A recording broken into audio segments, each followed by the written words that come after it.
तो तीसरी बार हमारे प्रधानमंत्री आदरणीय नरेंद्र मोदी जी को देश का प्रधानमंत्री बनने से कोई नहीं रोक सकता है। इस वक्त में कहीं भारत माता की, भारत माता की जय श्री राम, जय श्री राम। बहुत बहुत धन्यवाद। आज उनकी वजह से और प्रधानमंत्री जी की वजह से आज प्रधानमंत्री गरीब कल्याण अन्न योजना के तहत देश में 81 करोड़ लोगों को मुफ्त में राशन दिया जा रहा है। ये सोच हमारे प्रधानमंत्री जी की है। आज से पहले किसी प्रधानमंत्री ने भारत को एक विकसित देश बनाने का नहीं सोचा। पहली बार और खास करके सनातन के संतानों को अपमान करने वाला, इनके धर्म पर प्रश्न लगाने वाला, इनके धर्म ग्रंथों पर विवाद देने वाला, ये राजद की मानसिकता पर चोट करने का यही समय है, सही समय। तमाम नौजवान युवा साथियों, सबसे पहले आप सबको चिराग पासवान का प्रणाम। साथियों, आज जब यहाँ आप लोगों के बीच आया हूँ, आप सबको कुछ बताने की अब जरूरत नहीं है। आप सब लोग जानते हैं किस तरीके से देश भर में प्रधानमंत्री जी को चुनने के लिए लोकसभा का चुनाव चल रहा है। ये भी आप सब जानते हैं कि पहले चरण का मतदान हुआ, जिसमें बिहार की भी 4 सीटें थी, और वो 4 की 4 सीटें औरंगाबाद हो गया, वो नवादा हो या हमारी जमुई की लोकसभा हो, चारों की चारों सीटें और देश भर में 102 सीटों पर पहले चरण में मतदान हुआ। एक बात तय है कि 4 जून को जब परिणाम सामने आएंगे तो तीसरी बार हमारे प्रधानमंत्री आदरणीय नरेंद्र मोदी जी को देश का प्रधानमंत्री बनने से कोई नहीं रोक सकता है। इस बात में कहीं भी प्रकार का कोई संदेह नहीं। ऐसे में आज की तारीख में हम बिहारियों की भूमिका ज्यादा बढ़ जाती है। जहां हमारे प्रधानमंत्री जी को देश भर में मजबूत समर्थन मिलने जा रहा, तो वही इस बार हमारा गठबंधन पहले से और ज्यादा मजबूत हुआ। पिछली बार मात्र 3 दल हम लोग मिलकर चुनाव लड़ रहे थे, जिसमें भारतीय जनता पार्टी, जनता दल यूनाइटेड और हम लोग की लोक जनशक्ति पार्टी रामविलास थी।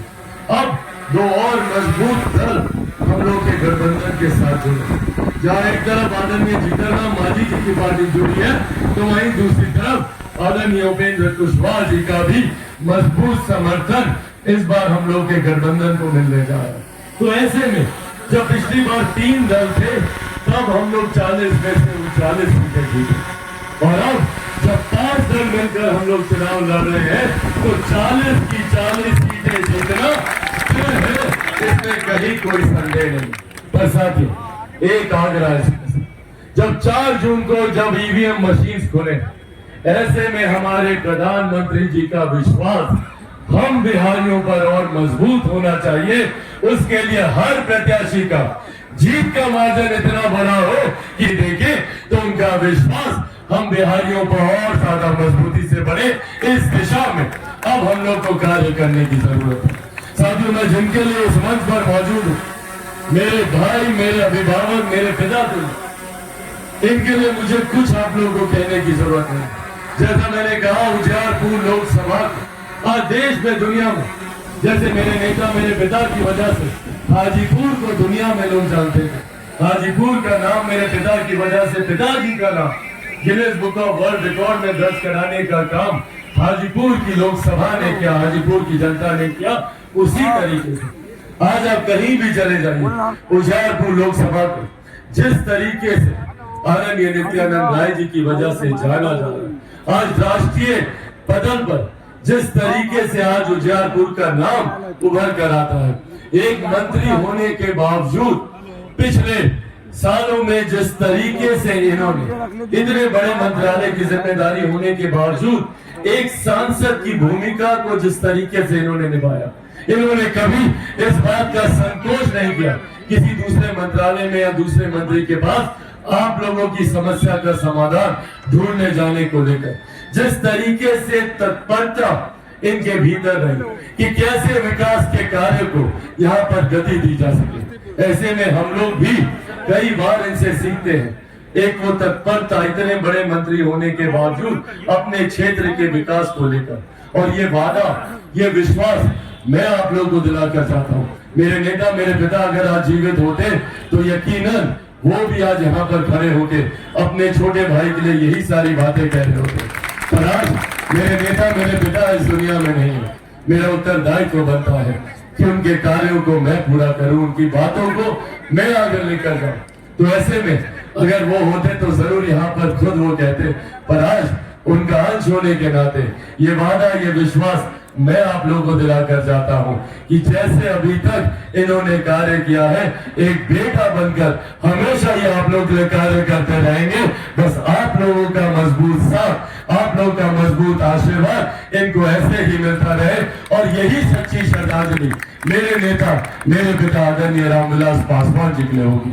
साथियों, प्रधानमंत्री जी पिछले 10 साल में जिस तरीके से उन्होंने देश को मजबूत करने का काम किया, देश में पहली बार एक ऐसे प्रधानमंत्री आए जिन्होंने 2047 तक भारत को एक विकसित देश बनाने का संकल्प लेकर आगे बढ़ने का काम कर रहे हैं। आज से पहले किसी प्रधानमंत्री ने भारत को एक विकसित देश बनाने का नहीं सोचा।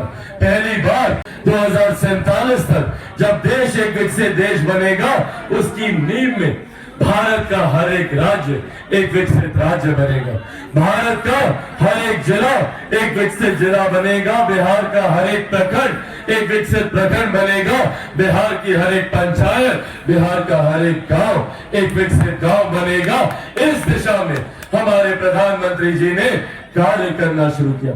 आज से पहले किसी ने छोटी छोटी बातें हैं, पर किसने सोचा था महिलाओं के सम्मान के लिए? आज तक एक शौचालय तक किसी ने बनाने की सोच नहीं रखी। देश के प्रधानमंत्री ने गांव में बैठी एक गरीब महिला की सबसे बुनियादी पर सबसे महत्वपूर्ण जरूरत की चिंता की। और न सिर्फ महिलाओं के सम्मान के लिए शौचालय बनाए गए, बल्कि उनके स्वास्थ्य को जिस तरीके से चूल्हा चौखट के धुएं से उनको नुकसान होता था, उज्ज्वला योजना देने का काम किया। कोई गरीब व्यक्ति आर्थिक अभाव में इलाज से वंचित न रह जाए, उनके लिए आयुष्मान योजना लेकर आए। आज गर्व होता है कि भारत एकमात्र ऐसा देश है जहां पर देश की नहीं, दुनिया की सबसे बड़ी गरीब जन कल्याण की योजना चलाई जा रही है। आज दुनिया की सबसे बड़ी योजना जिसका श्रेय मैं मेरे नेता, मेरे पिता आदरणीय रामविलास पासवान जी को भी दूंगा। आज उनकी वजह से और प्रधानमंत्री जी की वजह से आज प्रधानमंत्री गरीब कल्याण अन्न योजना के तहत देश में 81 करोड़ लोगों को मुफ्त में राशन दिया जा रहा है। ये सोच हमारे प्रधानमंत्री जी की है और ये सोच उसी दिशा में है जब हमारे प्रधानमंत्री एक विकसित देश बनाने की बात करते हैं। ऐसे में गरीबों को गरीबी रेखा से बाहर निकालना जरूरी है। आज पिछले 10 सालों में लगभग 25 करोड़ से ज्यादा की आबादी गरीबी रेखा से बाहर निकली। ये देन हमारे प्रधानमंत्री जी की है। आज से पहले हम में से कोई भारत की अर्थव्यवस्था को नहीं जानता था, पर अगर आज दुनिया की 5वीं सबसे बड़ी अर्थव्यवस्था भारत बना है, तो ये देन भी हमारे प्रधानमंत्री आदरणीय नरेंद्र मोदी जी की है, जिसकी वजह से आज राज्य को ज्यादा राजस्व मिलता है, क्षेत्र में ज्यादा आर्थिक विकास होने लग गया है, हर गरीब व्यक्ति के हाथ में ज्यादा पैसा आ रहा है, ज्यादा कमाई हो रही है, प्रति व्यक्ति आय में इजाफा हो रहा है। ये तमाम कार्य उस दिशा में उठाए जा रहे हैं जिस दिशा में हमारा देश एक विकसित देश बनने की ओर अग्रसर हो रहा है। सीमाओं से कैसे भारत को सुरक्षित रखा जाए, तो अंतरिक्ष के माध्यम से भी कैसे हम लोग भारत में विकास के कार्य को गति दे, ये चौमुखी विकास की सोच हमारे प्रधानमंत्री आदरणीय नरेंद्र मोदी जी की। और आज एक लंबे समय के बाद बिहार को एक खूबसूरत मौका मिला। हमारे प्रधानमंत्री जी अक्सर डबल इंजन की सरकार का जिक्र करते हैं, पर आज वो डबल इंजन की सरकार हमारे प्रदेश को मिली और इसका लाभ क्या होता है, बगल के राज्य उत्तर प्रदेश में जाकर देखिए किस तरीके से उत्तर प्रदेश तीव्र गति से विकास की राह पर आगे बढ़ता जा रहा है। क्यों?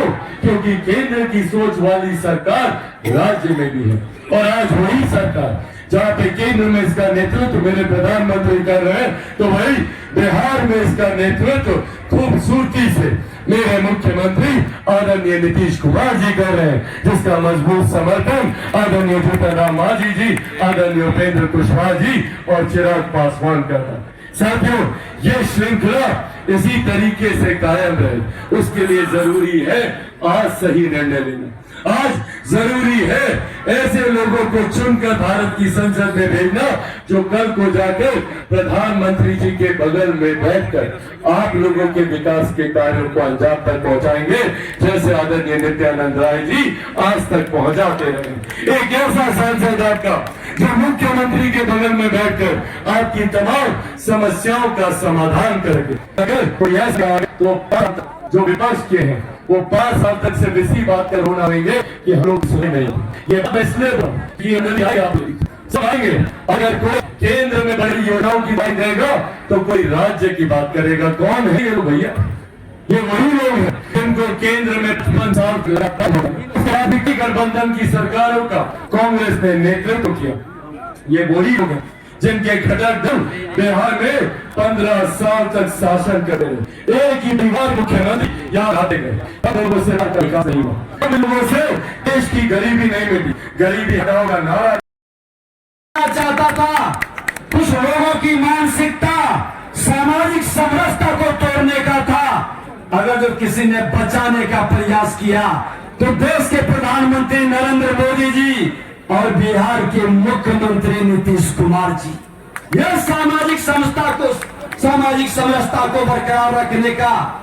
अब हम आपसे जानना चाहेंगे कि अगर जो आपके सांसद माननीय नित्यानंद राय जी आपके क्षेत्र के विरासत का सम्मान करते हुए क्षेत्र का सम्मान बढ़ाए हैं पूरे बिहार में ही नहीं देश में, तो हर व्यक्ति चाहता है कि हमारा प्रतिनिधि वैसा हो। गृह राज्य मंत्री इतनी लंबी राजनीति विधायक के रूप में भी बिहार भारतीय जनता पार्टी के अध्यक्ष के रूप में भी प्रदेश के रहे, कोई दाग नहीं लगा, सबको मिला के चलने का प्रयास किए। वैसे सांसद को निश्चित तौर पर अपार बहुमत से जीत दिलाना चाहिए। और बगल में शक्ति स्वरूपा शांभवी चौधरी जी भी हैं, इनको भी ताकत देना चाहिए। आज कुछ लोग कह रहे हैं कि समाज के अंदर तुष्टीकरण की राजनीति के बल पर अपनी नैया पार करना चाहते हैं। अब निर्णय करना जनता को है। जो देश के प्रधानमंत्री नरेंद्र मोदी जी ने कहा देश के संसाधनों पर अधिकार सबका है, सबका साथ सबका विकास होगा। ये तुष्टीकरण करने वाले लोग देश को कभी सुरक्षित नहीं रह सकते। और खास करके सनातन के संतानों को अपमान करने वाला, इनके धर्म पर प्रश्न लगाने वाला, इनके धर्म ग्रंथों पर विवाद देने वाला, ये राजद की मानसिकता पर चोट करने का यही समय है, सही समय है। क्योंकि जिन लोगों ने ऐसे बयान दे करके हमारी आपकी आस्था पर चोट किया है, जिन लोगों ने सामाजिक समरसता पर चोट किया है, जिन लोगों ने बिहारी शब्द को अपमानित और कलंकित किया है, उस बिहारी शब्द का सम्मान के लिए देश के प्रधानमंत्री जी ने कहा कि विकसित भारत बनाना है तो बिहार को पहले विकसित बनाना होगा। बिहार को विकसित करने के लिए हमें 40 के 40 सीट हर हाल में मोदी जी को देना है। और जब 40 देंगे तभी ये नकारात्मक मानसिकता के लोगों का विचारधारा मत होगा, ये रुकेगा। राजद कांग्रेस की मानसिकता बिहार को आगे बढ़ाने का नहीं, बिहार को बदनाम और कलंकित करने का है। इससे मुक्ति के लिए हम सबको मिलकर के ये दोनों उम्मीदवार को अपार बहुमत से जीत दिलाना है। भारत माता की